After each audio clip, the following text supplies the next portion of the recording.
So welcome, our brilliant, beloved colleague, Wendy. We so appreciate your consistent solidarity and visionary leadership. And as always at Setsi, we bring all things by giving thanks and acknowledging the original stewards of the various lands we're on. We acknowledge all our ancestors, all those who toiled without compassion or compensation. We acknowledge all our elders and community stalwarts whose shoulders we stand on as we build, share, and learn together for our collective liberation and sovereignty. So, Wendy, can you please introduce yourself to our listeners and viewers and share a bit about your remarkable work? Sure, it's great to be here, Victor. So my name is Wendy Keats. I have spent over 4 decades now working in community. I'm supposed to be retired, which is kind of an ongoing joke for anyone that knows me. So I have worked with over 400 nonprofits, and in the last decade or two has been moving more into the whole social enterprise and cooperative world, sort of as a specialty area. And yeah, I think I've worked in pretty much every kind of social, environmental, cultural issue and group that there is. So it's been an amazing career to have been able to have that kind of an experience throughout my life, working with all these just like super amazing, innovative, creative people and organizations. That's incredible. Your body of work speaks for itself. And since the day we met, you've always been a trusted and remarkable colleague. So once again, I just appreciate all that you do for so many. So my next question, what's inspiring you right now? What has you curious or what's keeping you up at night? Yeah, so since retirement, well, even before retirement, I started working with a little group in my hometown, which was a very small rural community in New Brunswick. It's Dorchester. And it had been affected, as I think pretty much every other rural community across Canada, with changes that had happened, declining economies, declining populations, kind of people being encouraged, if not forced, into urban settings, and the demise of businesses. And it was just really heartbreaking for me to watch a community that I had grown up in a very vibrant community, decline in that way. So back in 2016, the government announced the closure of our last remaining school, and the community, it was like the last straw for the community. So they rallied together. One of the things I've learned about community development over the years is that there are points in time where there's opportunities to really make a difference. So this was one of those opportunities where people were motivated. And so we brought everybody together and said, okay, if we want to keep our school, what do we have to do? We need to rebuild the population. We need to rebuild the economy. And so we developed a plan. We brought all kinds of people together. We identified our assets and the opportunities. And we went to the school board with this plan, and they gave us a 4-year reprieve. Here we are, like 7 years later, the population of the school has doubled. The population has just exploded here. One of our biggest problems now is that we have no housing left for people because so many people have moved here. And in part, that has been because of this little organization that was formed to drive that strategy forward. It's called the Moving Forward Co-operative. And so it kind of went through this whole thing of COVID too. So it started its social enterprise activities in 2019. It bought a property, a community, turned it into a community hub, and then COVID hit. And so that was a real struggle, but it actually ended up being an opportunity for reflection, for really looking at what our community needs and what are some ways to meet the community needs. And this whole food security strategy came out of that, which really had not been one of our original goals. But we had an opportunity to open a community fridge. Some young people that we have a really close relationship with university students. We have Mount Allison right next door. So we have tons of young people that are engaged with us. And they're like, let's do a community fridge. Well, that exploded into a huge partnership, corporate partnership. We're now feeding about 100 people in our small little community where it's all about healthy food. So it's not just food, it's very much around healthy food.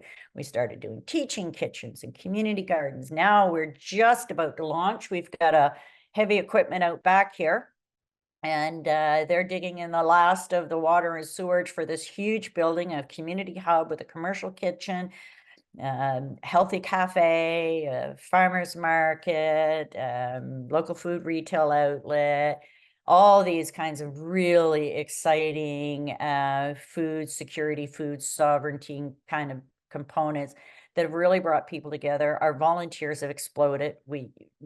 Our biggest problem is, managing them, because there's so many of them that want to be involved, and which is a great problem to have. And so that's what's really exciting me right now, is the potential for bringing community together around food. It's incredible. What a journey. My goodness. And Yeah. I love Yeah. the way you animate this work, because a lot of times when people think about community economic development or community impact, social innovation, I feel like the best way to articulate is through stories and through collective Yes. action around solving a problem that's pervasive and the way those problems intersect. So the development of a co-op, youth engagement, youth development, youth leadership, a social enterprise aspect, food security, educational attainments. Look at all it's and now housing. So once again, I applaud your Yeah. leadership. And obviously, it comes from 4 decades of work. So we appreciate you. So my next question: what challenges and barriers do you face in your work, and what are some of the approaches you're taking to overcome some of these challenges and barriers? Yeah. So bureaucracy obviously is a huge challenge. So we use a social enterprise model and generate quite a bit of our own revenues. So the part of the property that we purchased, we've turned into a B&B with both short and long-term accommodations, and we're able to generate revenues off of that. Everything that we do, we have some sort of a business model to do, but you cannot do it all. This is community work. This is kind of supporting social and cultural issues, and there are added costs, to doing that. So we still need funding. Disappointed in what we had hoped to see, the social finance fund roll out from the federal government. Waited for that for a really long time. Could really see where we would fit into that, what we understood the model was to be, and to have access to capital that would be like patient capital, that would be a bit of angel investment kind of activities, and we're not seeing that roll out. So we're still having to rely on traditional grants. And quite honestly, if there wasn't someone in every organization like myself who's basically spent their life writing proposals, we would have never been able to do this, because I waste a lot of time just writing proposals and competing with 1,000 other groups across the country that also have really amazing projects, and knowing that 10 of them are actually going to get funded, but spending 3 weeks writing a proposal. Like, this is probably one of the things that drives me out of my mind more than anything else. Like, it's disrespectful of government. I'm gonna name, because I can. I don't work for anybody anymore, so now I can be very blunt. But like the local food infrastructure fund, that federal fund, was an amazing fund. It took me 3 weeks to write the proposal, because they asked so much. You had to get quotes on every little thing. Like, it was a huge, knowing that all these other projects across the country, I did this twice, 2 years in a row, are writing these same proposals. And then they're like, oh, we changed the criteria. Oh, we didn't really have enough money to fund it. Like, why not a letter of interest? If we don't meet the criteria, then you save.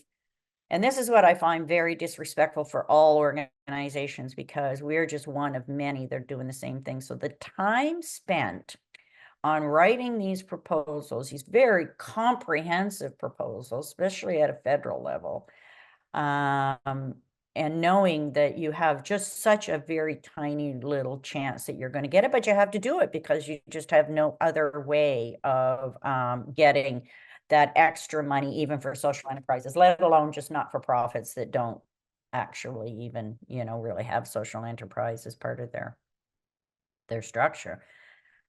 So yeah, finding the money. If you have the money to just be able to do a good job, man, like community organizations, they get shit done.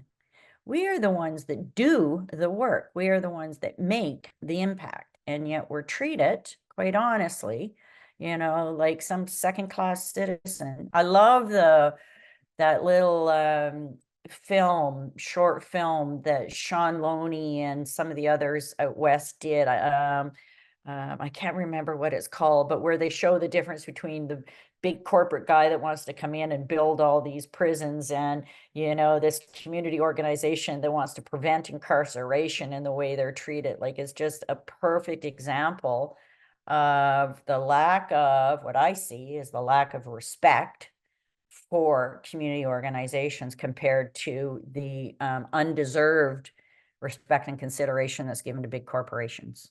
I couldn't agree more, and I'm a huge fan of Sean. I have his book in my Yeah, office. Yeah, I met him years yeah, ago at the Econos conference and SedNet's pulled together. And I couldn't agree more. When you think about governments and grant making, and the fact that a simple LOI could mitigate 3-4 weeks of work and yep, labor yeah, that's being actually extracted from yeah. community.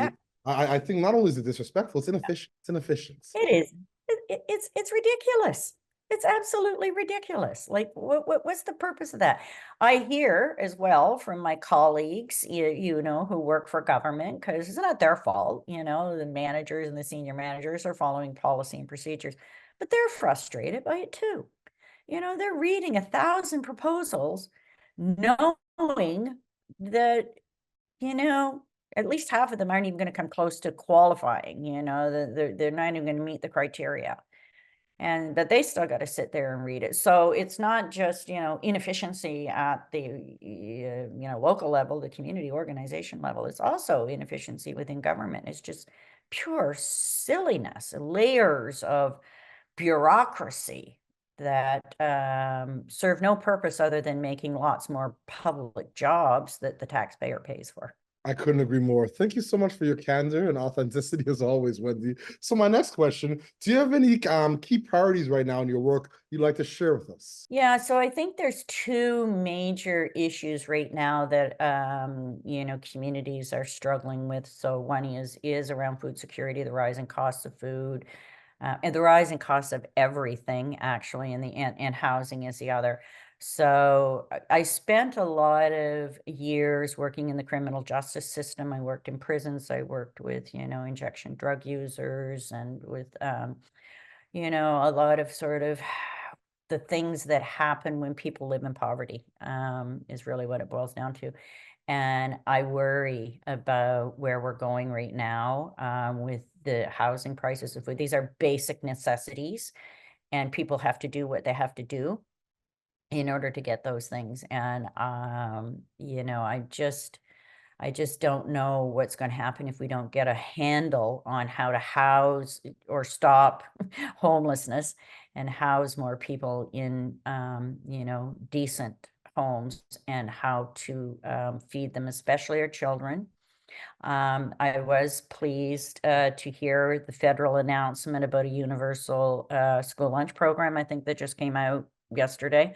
I haven't seen it in action yet. It's still just a federal promise, which I don't trust much anymore after all these years. But those are the things I think that are going in the right direction. Making sure that kids have enough healthy food to eat, that they can learn and grow. Climate change concerns me hugely. I've lived off the grid on solar power for 20 years now, out in the middle of the woods on a river. And, it's just, it's this little teeny drop in the bucket, but it's just about raising awareness that, we have some difficult times coming with our climate, and I am concerned about the impact that's having on our young people, the feelings of stress and depression, and the growing rates of, feelings of helplessness by our young people just breaks my heart.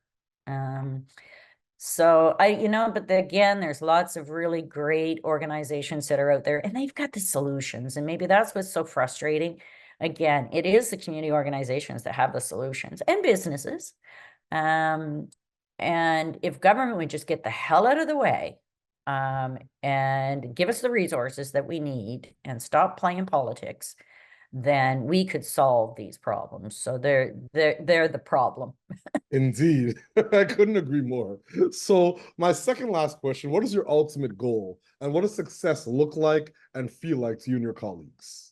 Well, community engagement, I think, is really huge and really important. And one of the things that we really find makes a difference. And I want to sort of name that as inclusion. So not just engagement, but just really, we see what happens when everybody feels welcome and feels like they're an important part of something. And that's, I think, one of the things that we're really proud of here that we've created. And we hear it all the time, like people are amazed that they can be a member and have a say. These are people that have been traditionally excluded. And that they're important and that they're involved and that they can do things, that they all have skills and that there's something that they can do to contribute to the community. Like that, to me, is if you get that going, you can overcome anything. So bringing community together and making them feel included and making them feel like they actually have something to